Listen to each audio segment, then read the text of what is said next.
Shalom, povo de Deus, graça e paz, queridos irmãos. Deus abençoe muito a sua vida, onde quer que você esteja agora, no seu lar, aí no seu carro, quem sabe no seu trabalho. Deus abençoe poderosamente a sua vida. Estamos aqui para louvar o nome do nosso Deus. É uma oportunidade gloriosa que o Senhor nos dá, que o Senhor nos permite para louvar o seu santo e excelso nome. A gente vai começar orando, como sempre, a gente vai orar, depois nós vamos cantar louvores ao Senhor. E eu quero desafiar você para que, se você tiver algum pedido de oração para colocar aí no nosso chat, faça isso. A gente ora por ele depois, coloca a situação diante do Senhor, sabendo que Deus é poderoso para fazer grandes coisas. Deus abençoe a tua vida. Vamos orar então? Eterno Senhor dos céus e da terra, magnificado acima de todos é o teu santo e excelso nome. Eu quero glorificar a ti com toda a força do meu ser. Eu exalto o Senhor, digno de ser louvado. O Senhor é glorificado nos céus e na terra.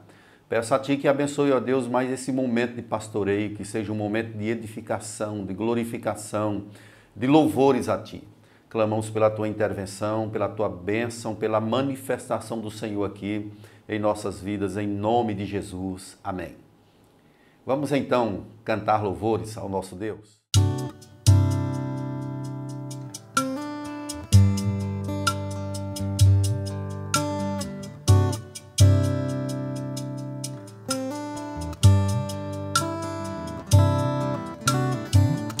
Não tenha sobre ti um só cuidado, qualquer que seja,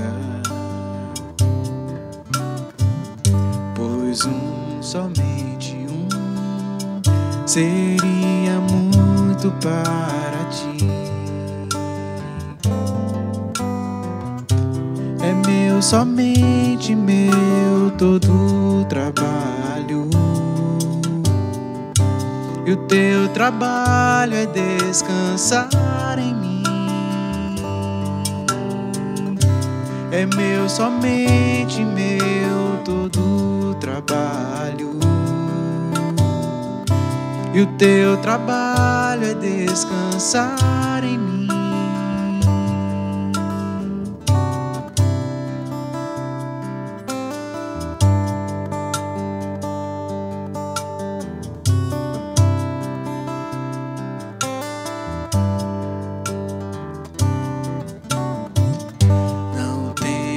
Quando enfim tiveres que tomar decisão,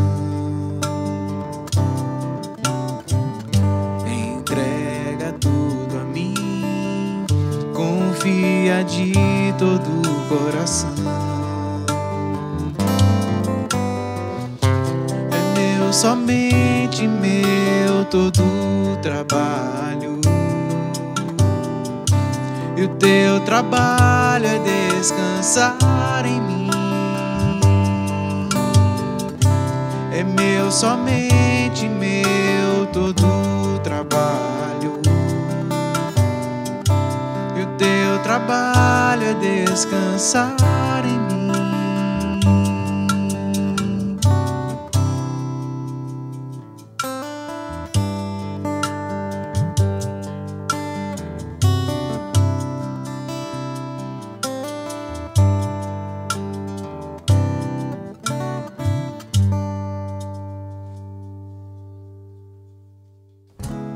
Dos mais altos montes ao mais fundo mar, a criação revela a tua glória. Há perfumes e cores em todo lugar,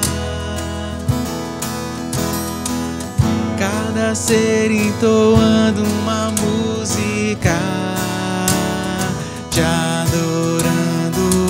Impossível descrever, tu chamas cada estrela do céu pelo nome. Tu és tremendo, Deus. impossível compreender. Maravilhados prostramo-nos diante de ti. Tu és tremendo Deus, que comanda os relâmpagos e os trovões, e dá ordem às chuvas sobre as nações, que criou lua e sol e a fonte da luz, fez os dias e as noites e a tudo conduz. Incomparável, impossível descrever. Tu chamas cada estrela do céu pelo nome. Tu és tremendo Deus, impossível compreender.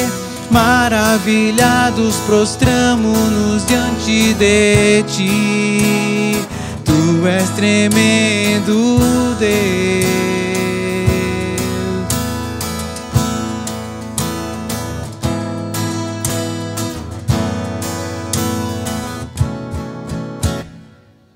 Impossível descrever.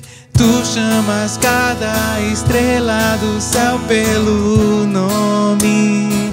Tu és tremendo Deus,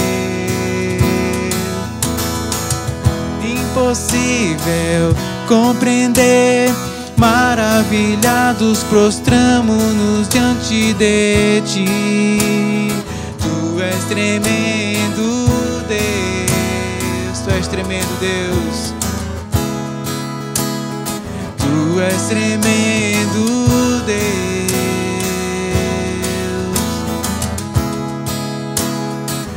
Tu és tremendo Deus.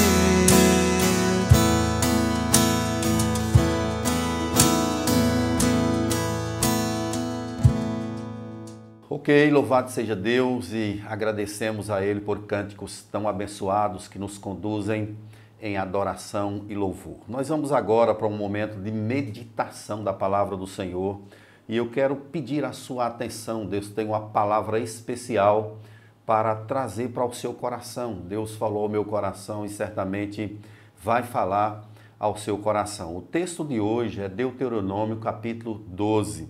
Vamos ter em mente que o livro de Deuteronômio ele é a história de peregrinos. É o momento em que o povo está passando pelo deserto e Deus vai abençoar a vida desse povo através de diversas formas.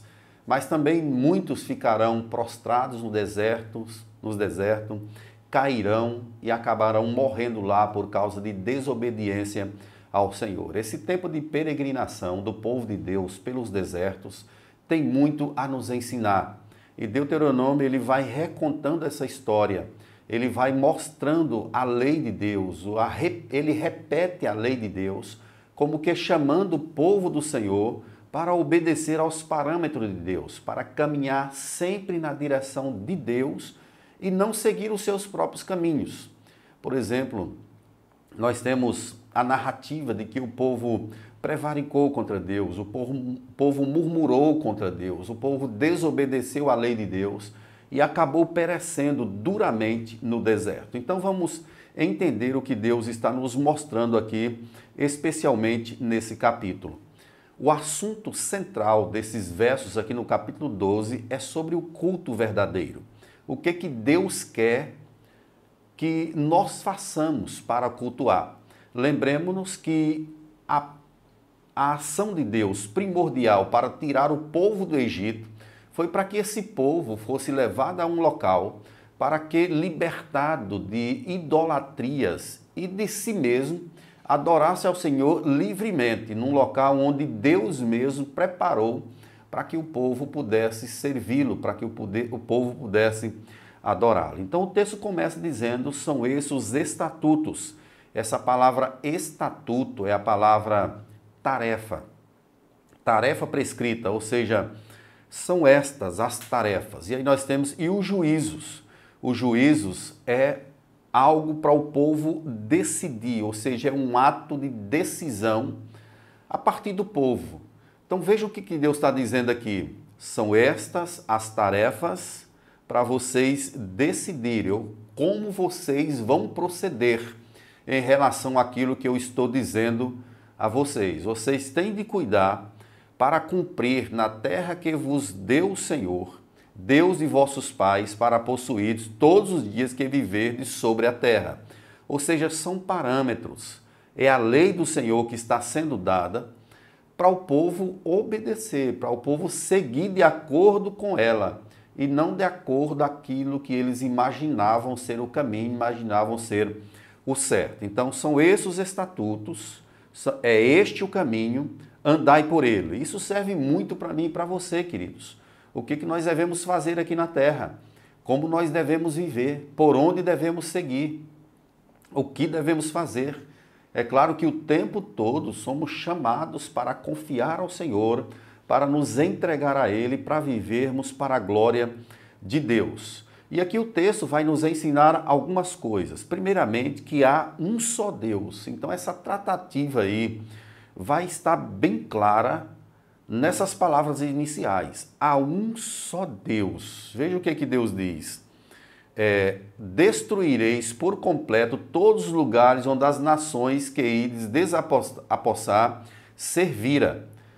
Então, o que Deus está dizendo é para que o povo destrua todos os altos, todos os locais de adoração, tudo aquilo que o povo pagão havia feito para a celebração aos seus deuses.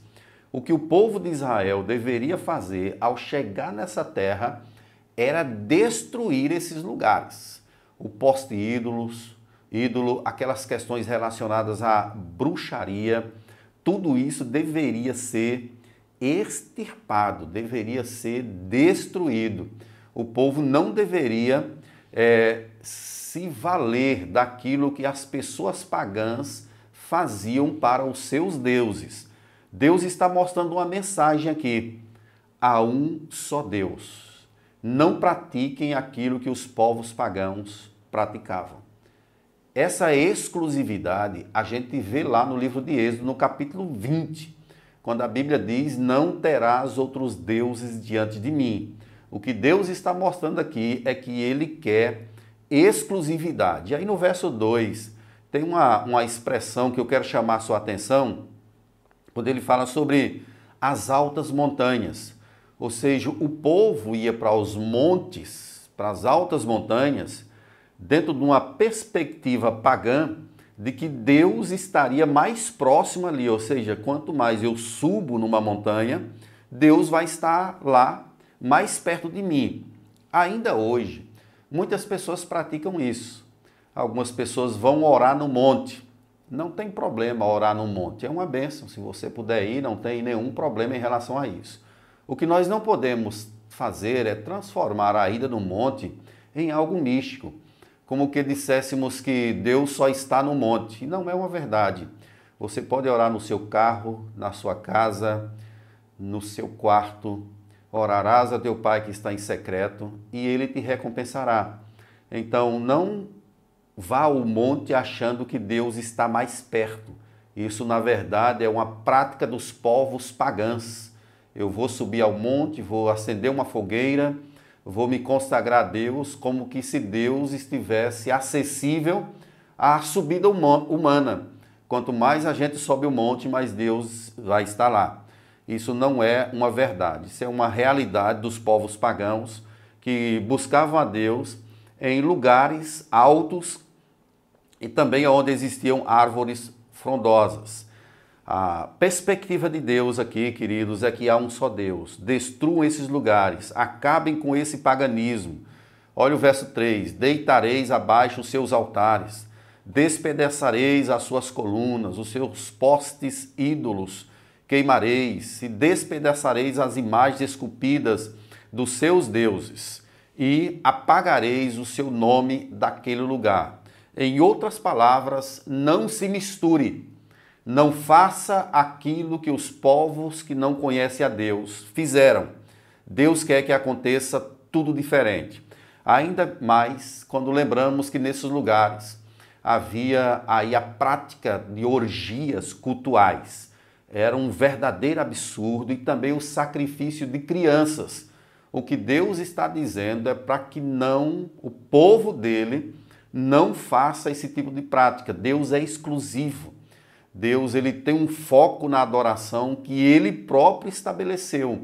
É um caminho que ele nos mostrou, que ele quer que nós andemos por ele. Deus é quem indica o lugar certo.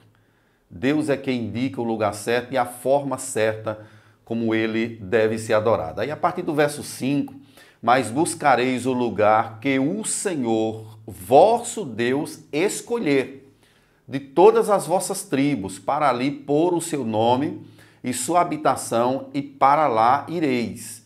Então Deus já tem a perspectiva de Jerusalém, onde o povo de Deus haveria de afluir-se, ir para lá, ser levado para lá, para que adorasse o nome do Senhor lá. Mas na época de Jesus, quando a mulher samaritana faz aquela pergunta a Jesus, dizendo assim: Senhor, onde é mesmo que a gente deve adorar? Em Jerusalém ou no Monte Gerizim? Como é que a gente faz? E Jesus então responde dizendo que os verdadeiros adoradores adorarão ao Pai em espírito e em verdade. São estes que o Pai procura para seus adoradores. Então, no Israel antigo, nós tínhamos um templo que era o ponto de convergência para onde o povo deveria ir adorar o nome do Senhor. Na nova dispensação, nós somos templos do Espírito Santo. Todos aqueles que recebem a Jesus pela fé são moradas do Espírito Santo e podem adorar a Deus de todo o coração. E aí, irmãos, a Bíblia diz: a esse lugar farei chegar os vossos holocaustos. Vejam só que ele está falando de adoração, de culto. O holocausto são as ofertas queimadas. E os vossos sacrifícios, que seriam sacrifício de justiça, e os vossos dízimos, as ofertas, que seriam a oferta alçada das vossas mãos, as ofertas votivas, dos votos, as ofertas voluntárias, e os primogênitos das vossas vacas e das vossas ovelhas, tudo isso deveria ser levado para adoração ao Senhor. É culto, é celebração. Lá comereis perante o Senhor vosso Deus e vos alegrareis em tudo que fizerdes. Essa expressão, meus irmãos, vos alegrareis, ela vai ser repetida nessa passagem diversas vezes.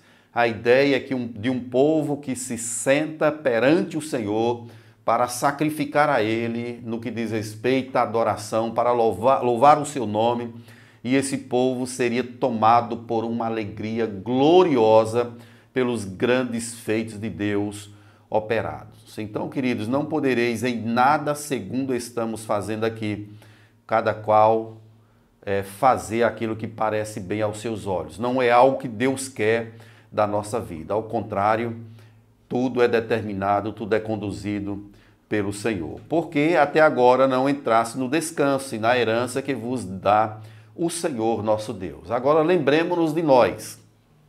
Nós somos peregrinos nessa terra. A história dos israelitas no deserto é a mesma história que está sendo recontada hoje através de nós, a Igreja do Senhor. Nós ainda não alcançamos os céus.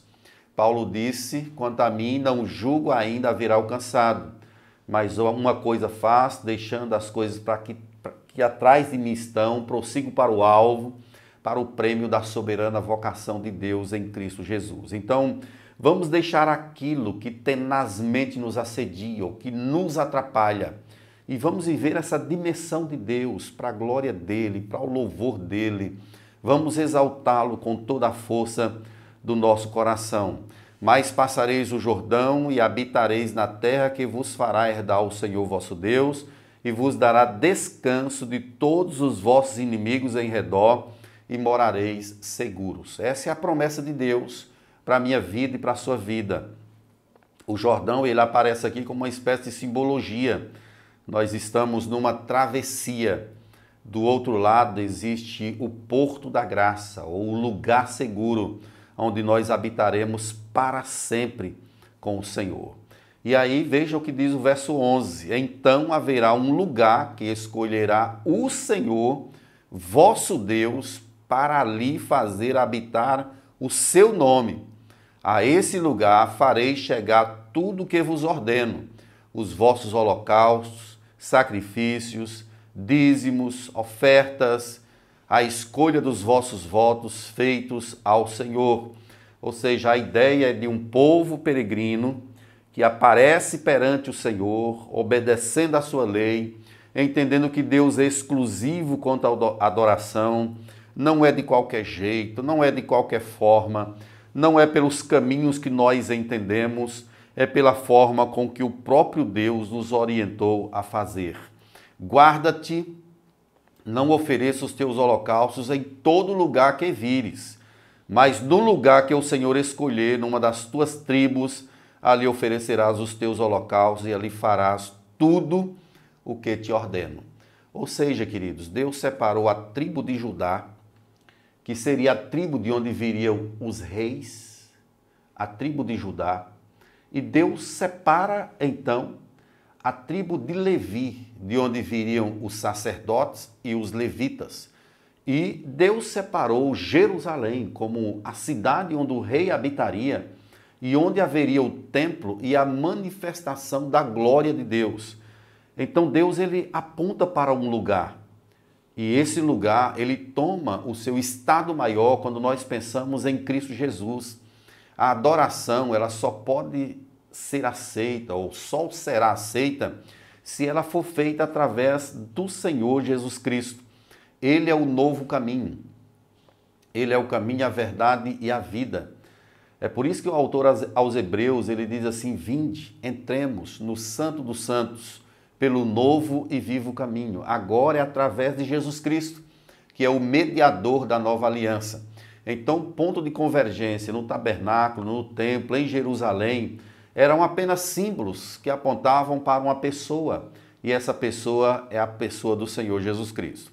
E aí, queridos, a partir do verso 15, ele vai começar uma espécie de repetição daquilo que ele já tinha falado, mostrando especialmente sobre algumas práticas que Deus exige, que deveria estar presente no culto. Por exemplo, ele diz: porém, consoante todo desejo da tua alma, poderás matar e comer carne nas tuas cidades, segundo a bênção do Senhor teu Deus, o imundo e o limpo, limpo dela comerão, assim como se come da carne de corço, que seria a gazela, e do veado. Ou seja, isso estaria permitido para ser celebrado, para ser usado como sacrifício. Então, somente o sangue não comerás, sobre a terra o derramarás como água. Existe uma ideia de que as pessoas não podem comer sangue. Eu próprio não como sangue porque eu não gosto, mas se eu gostasse, eu comeria. Não há nada errado em se comer. O que a Bíblia está dizendo aqui é que nesse ato cerimonial, o sangue era para ser derramado na terra. Isso tem uma simbologia que aponta para a remissão dos pecados. Então não é que hoje você não pode comer o sangue de uma galinha, não é isso, não é pecado comer sangue. Mas se você quiser fazê-lo, eu não faço isso porque eu não gosto, mas se você quiser fazer, não tem pecado nenhum. O sangue, ele está sendo colocado aqui como uma espécie de ato cerimonial próprio para aquela aliança, próprio para aquele povo. Mas o povo estaria liberado para comer da carne dos animais, conforme a orientação de Deus aqui. Nas tuas cidades não poderás comer o dízimo do teu cereal, nem do teu vinho, nem do teu azeite, nem os primogênitos das tuas vacas, nem das tuas ovelhas, nem nenhuma das tuas ofertas votivas que houver prometido, nem as tuas ofertas voluntárias, nem as ofertas das tuas mãos. Mas comerás perante o Senhor teu Deus no lugar que o Senhor teu Deus escolher. Tu e teu filho, a tua filha, o servo, a tua serva, o levita, que mora na cidade perante o Senhor teu Deus, te alegrarás em tudo que fizeres. Ou seja, deveria haver uma preservação daquilo que era consagrado ao Senhor. As ofertas eram para Deus. A mesma coisa como o princípio de Deus se aplica aqui para a nossa vida. O dízimo, ele é o dízimo de Deus. A oferta que é votada ou que é voluntária, as primícias, elas são entregues ao Senhor e para a glória dele.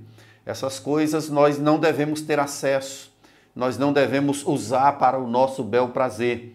Elas devem ser usadas para que o nome do Senhor seja adorado, seja glorificado, seja exaltado.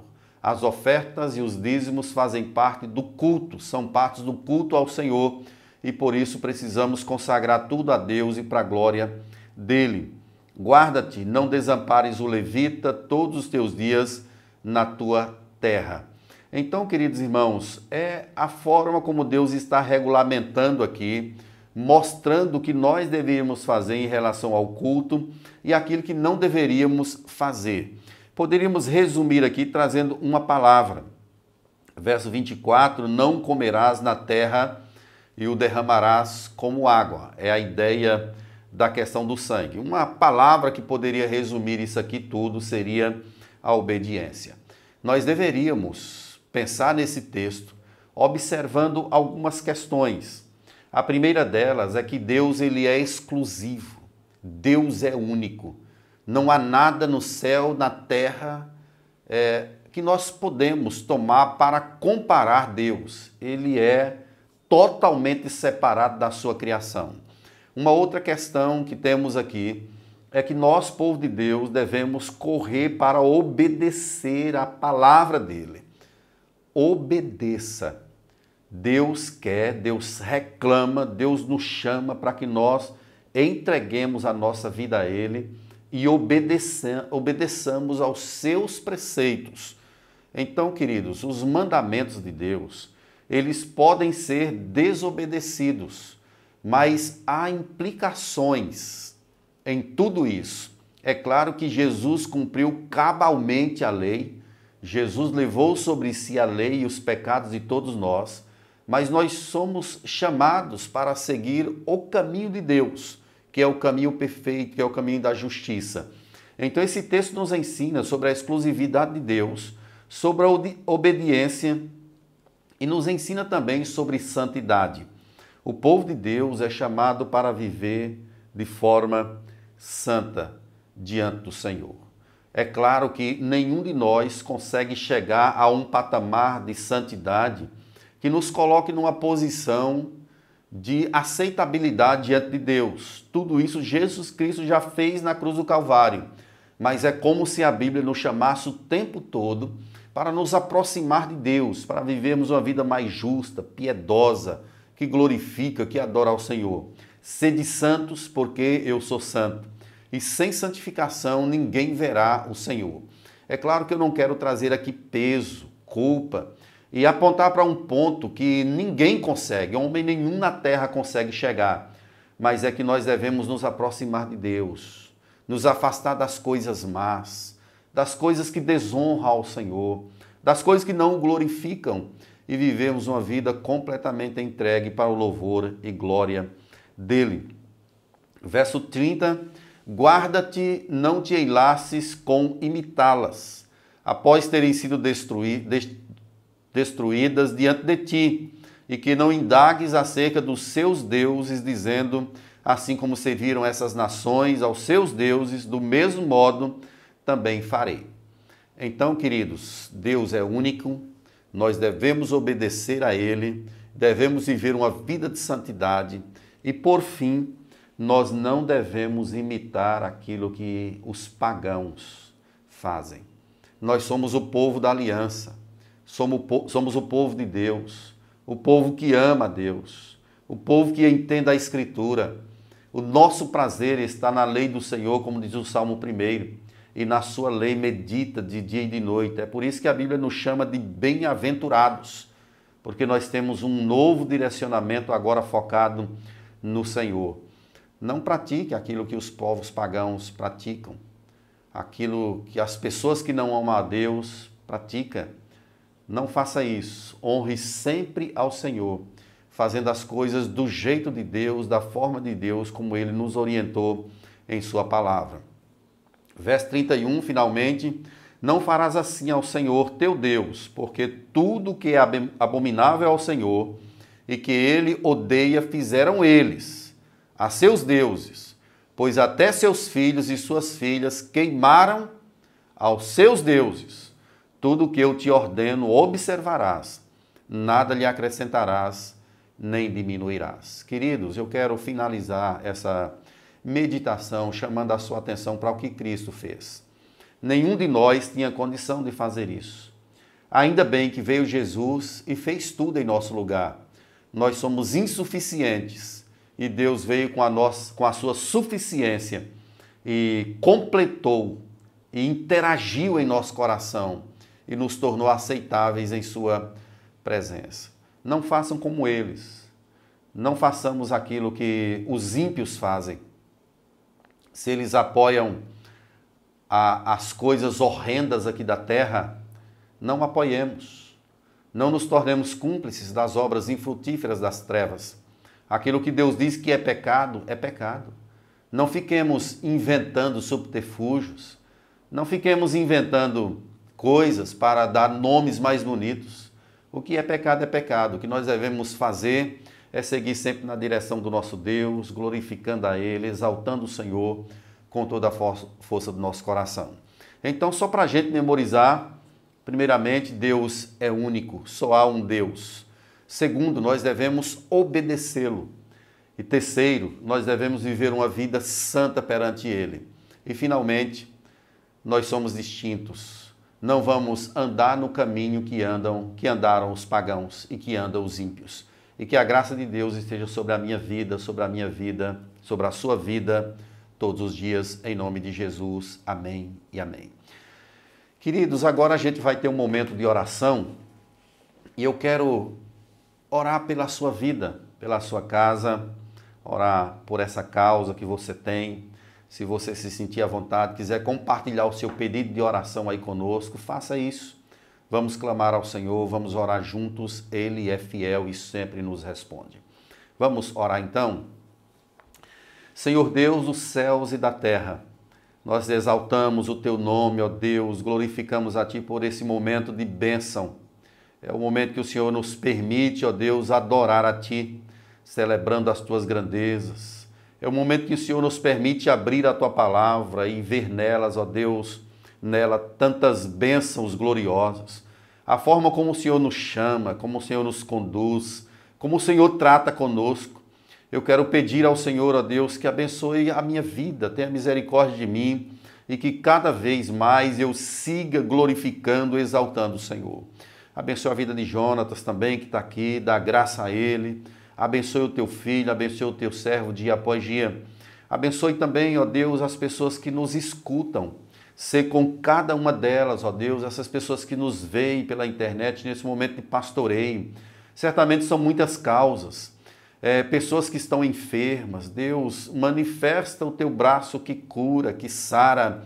Pessoas que têm causas na justiça, pessoas que se cansaram espiritualmente, quem sabe desanimaram. Deus, derrama a tua graça, derrama a tua bênção.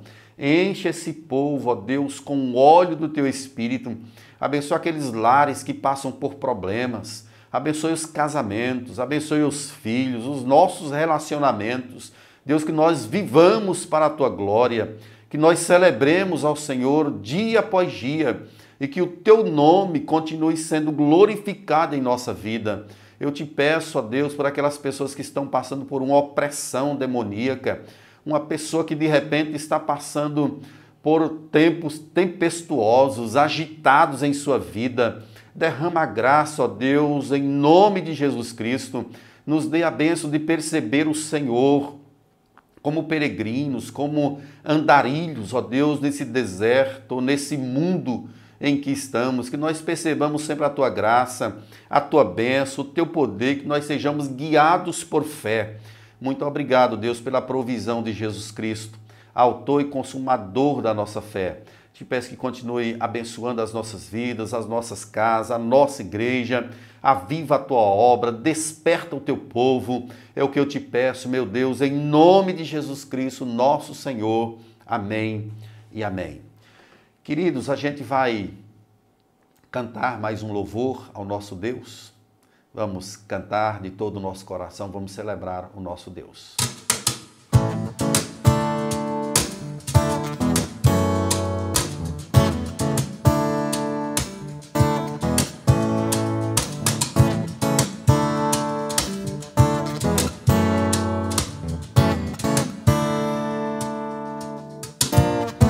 Sobre toda a terra tu és o rei, sobre as montanhas e o pôr do sol. Uma coisa só, meu desejo é: vem reinar de novo em mim, reina em mim com teu poder. Sobre a escuridão, sobre os sonhos meus, tu és o Senhor de tudo que sou. Vem reinar em mim, Senhor.